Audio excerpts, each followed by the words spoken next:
ভাতটা হয়ে গেছে বন্ধুরা, এবার কটা বড়া ভেজে নেব।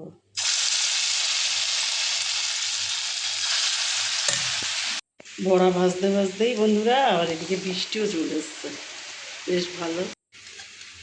বড়াগুলো হয়ে গেছে, তুলে নিলাম। এবারে রান্না করব আলু পোস্ত। আলুটাকে আগে ভেজে নেব, নুন হলুদ দিয়ে ভালো করে আগে ভেজে নিলাম। এবার দিয়ে দেবো পোস্ত, এটাকে নাড়াবো। একটু বাটি দিয়ে জলও দিয়ে দেবো।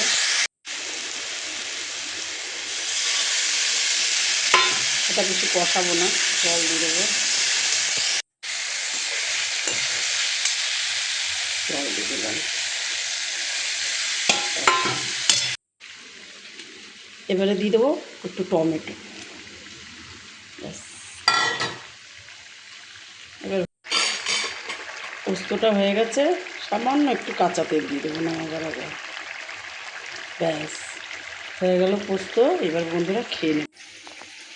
আজকে অনেক সকালে উঠেছি, উঠে চান করে পুজো দিয়ে তারপরে গেছি মেয়ের বাড়ি। তারপরে রাখি পরিয়ে দুই নাতিকে গেলাম স্টেশনে একটু দরকার ছিল। তারপরে বাড়ি এসে যে রান্না করলাম বড়া আর পোস্ত, খেয়ে নিয়ে এবারে। তো আজ এইটুকুই। ভালো লাগলে লাইক করুন, কমেন্ট করুন, আমার ইউটিউব চ্যানেলটাকে সাবস্ক্রাইব করুন, পেজটাকে ফলো করুন। ভালো থাকুন, সুস্থ থাকুন।